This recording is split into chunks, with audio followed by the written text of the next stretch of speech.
আসসালামু আলাইকুম everyone, welcome back to my channel Mahima cooking house.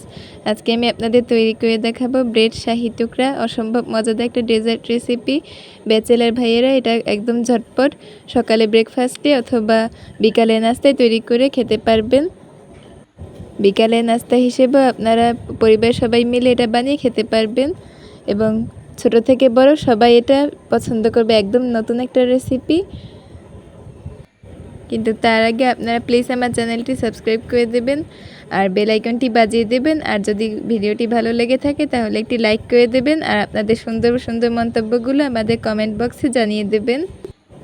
আমি এখানে 2 ধরনের বাদাম দিয়ে গার্নিশ করেছি। আপনারা চাইলে একটা বাদাম স্কিপ করে দিতে পারেন। আমি আমার পছন্দ মতো করে ডেকোরেশন করে নিয়েছি।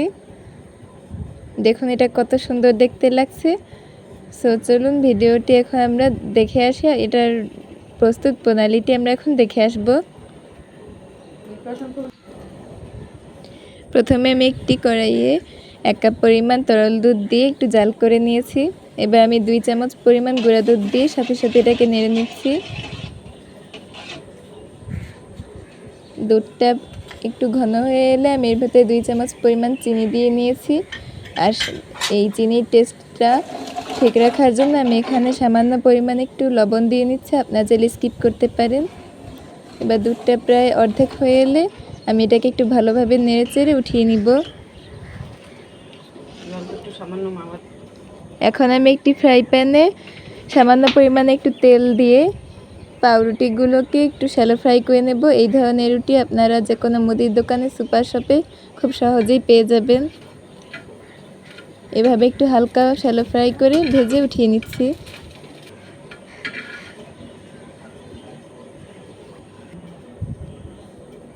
এখন আমি একটি প্লেটে রুটিগুলোকে সাজিয়ে নিয়ে সেই জাল করে নেওয়া দুধটাকে দিয়ে দিচ্ছি এর উপরে। আমি এখানে কিন্তু দুধটাকে একটু ঘন করে নিয়েছি। আপনার ভিডিওর একটু আগে থেকে দেখলেই বুঝতে পারবেন আমি কতটুকু পরিমাণ করে নিয়েছি।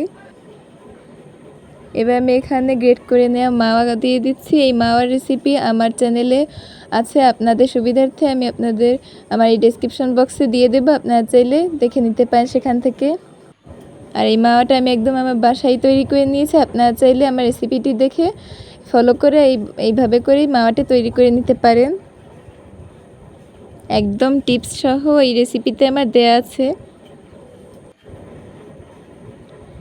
এবার আমি এখানে 2 রকমের বাদাম নিয়ে নিয়েছি।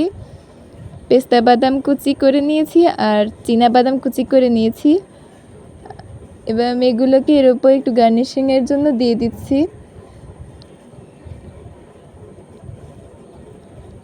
আর কিছু চীনা বাদাম দিয়ে নিচ্ছি এর উপরে, যেন দেখতে একটু ভালো লাগে। এর বদলে আপনারা চাইলে এর উপরে কিশমিশও দিয়ে নিতে পারেন আর কাজু বাদামও চাইলে এর উপর আপনারা দিয়ে নিতে পারেন। এখন আমি একটু কেটে দেখাচ্ছি কতটা সফট হয়েছে এটা। আর প্লিজ ভালো লাগলে আমার চ্যানেলটি সাবস্ক্রাইব করে দেবেন, লাইক করে দেবেন এবং বেশি বেশি ভিডিওটি শেয়ার করবেন আপনাদের পরিবারদের কাছে, যেন তারাও এটা দেখে উপকৃত হয়। সবাই ভালো থাকবেন, সুস্থ থাকবেন। আল্লাহ হাফেজ।